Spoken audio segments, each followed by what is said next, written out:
ከ3 አስርት ዓመታት በላይ በኩርፊያ ውስጥ ነበሩ። ከሰላማዊ ጉርብትናቸው በላይ ጸባቸው ዓለምን ሲያሸብርም ነው የቆየው። ነገሩ የቱንም ያክል ቢሰፋ እስራኤል የምትፈጥረው ጫና ግን አይሎ ነበር ማለት ይቻላል። የመካከለኛው ምስራቅ ቀጠናም ሌላው ጥንቅጥ መሆኛ ምክንያትም ሲደረግ ነበር ጸባቸው። እስራኤል በዚህ ውስጥ ከኢራን ድጋፍ ያገኛል የምትለውን ሂዝቦላ ለችግሮች ሁሉ መንስኤ አድርጋ ስትቆጥር፣ ሊባኖስ በበኩሏ የሉዓላዊነትን ጉዳይ አጀንዳ ስታደርግ ቆይታለች። ባለፉት ዓመታትም ታዲያ ሄድ መጣ በሚለው ግጭታቸው በ10 ሺዎች የሚቆጠሩ ዜጎች ተገድለዋል።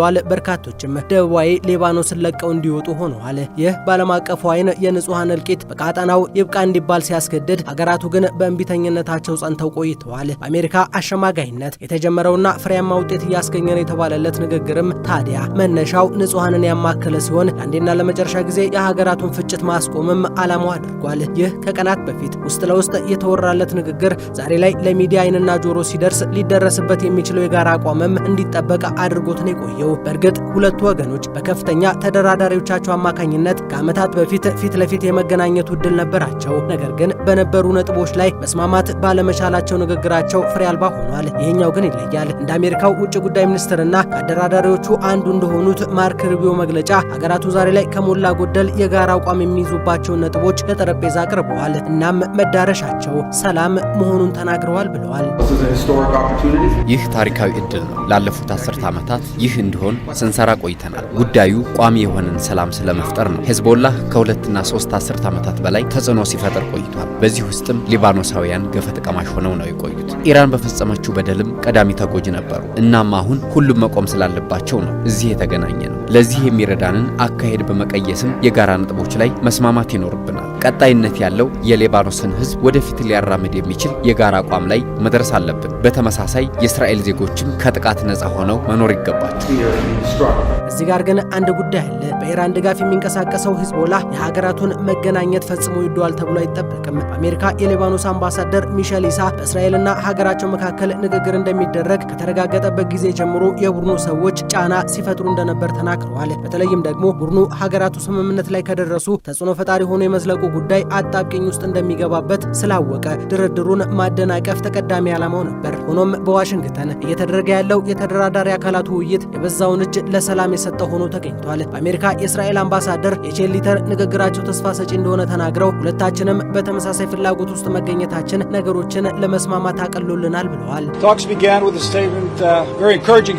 ንግግራችን ተስፋ ሰጪ ነው። ሁለታችንም በተመሳሳይ ፍላጎት ውስጥ እንደነበር ተረድቻለሁ። በኢራን ድጋፍ የቆመው ቡድን ችግር ፈጣሪ ሆኖ እንደነበርም ተግባብተናል። ሊባኖስ በቡድኑ ስትጨቆን፣ እኛ ደግሞ ቀዳሚ ተጎጂ ነበር። ድንበራችንን ተሻግረው ለሚፈጸሙ የሽብር ጥቃቶች ተጋልጠን ቆይተናል።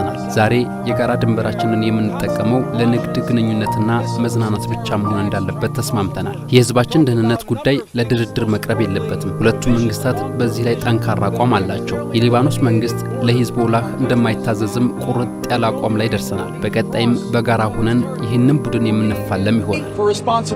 1993 እንደ አውሮፓውያን አቆጣጠር ሁለቱ ሀገራት ለመጨረሻ ጊዜ የተገናኙበት ዓመት ሲሆን ከዛን ጊዜ ጀምሮ ዲፕሎማሲያዊ ግንኙነት አይታሰብ የሆኑ ቆይቷል። ለሁሉም ታጣቂው ቡድን ሂዝቦላህ ምክንያት ተደርጎም ሲወሰድ ነበር። እስራኤል ለአንዴና ለመጨረሻ ጊዜ የዚሁ ቡድን ህልውና እንዲያበቃለት ትፈልጋለች። ለዛም ትጥቁን አውርዶ ለሊባኖስ ረፍት እንዲሰጥ ስትጠይቅም ነበር። ካልሆነ ግን ንግግር አሊያም ሰላም ብሎ ነገር እንደሌለ አቋም አድርጋም ቆይታለች።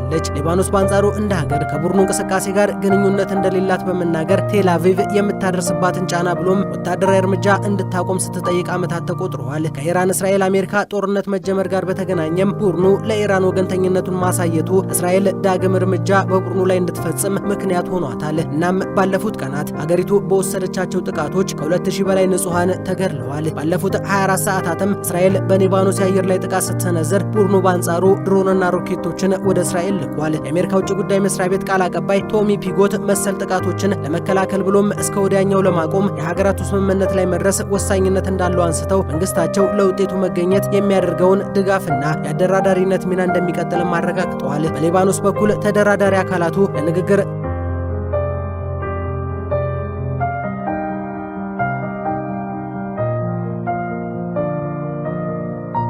ጥናቱ እየተናገሩ የሚገኙት። የሊባኖሱ ፕሬዝዳንት ጆሴፍ ኦን ህዝባቸው ከተጋረጠበት ጥፋት እፎይ እንዲል የንግግሩ ውጤታማነት አስፈላጊ እንደሆነ አንስተዋል። በተለይም በደቡባዊ ሊባኖስ እስራኤል የምትፈጸመው ወታደራዊ እርምጃ እንዲያበቃ እሳቸው ፍላጎታቸው ነው። አካባቢውን የሀገራቸው ጦር በቀጣይነት እንዲረከብና እንዲያስተዳድርም ነው የጠየቁት። ነገር ግን ደግሞ የሊባኖስ ጦር አሁን ሂዝቦላ ካለው አቅም አንጻር ተወዳዳሪ ይሆናል የሚል እምነት በብዙዎች ዘንድ የለም። የቡድኑ ፖለቲካዊ ጉዳዮች አማካሪው ዋፊቅ ሳፋ እንደተናገሩት የሁለቱ አካላት ንግግር ቡድናቸው ከሚያራምደው አቋም አንጻር ምንም ለውጥ እንደማያመጣ ተናግረዋል። ይህም ምናልባት ሂዝቦላ በቀጣይ ቀናት የተጠናከረ ወታደራዊ አካሄድን ሊተገብር እንደሚችል ፍንጭ የሰጠ ሆኗል። የሊባኖስ ጦርም ከዚህ አንጻር ራሱን ማጠናከር ያለበት ሰዓት ላይ ተገኝቷል። 1982 እንደ አውሮፓውያን አቆጣጠር ሂዝቦላ ከተመሰረተበት ዓመት ጀምሮ መገኛውን በደቡባዊ ሊባኖስ ሺያ ወንዝና በቤሩት ሱብሩብ አካባቢዎች አድርጎ እስራኤልን እረፍት ሲነሳ ቆይቷል።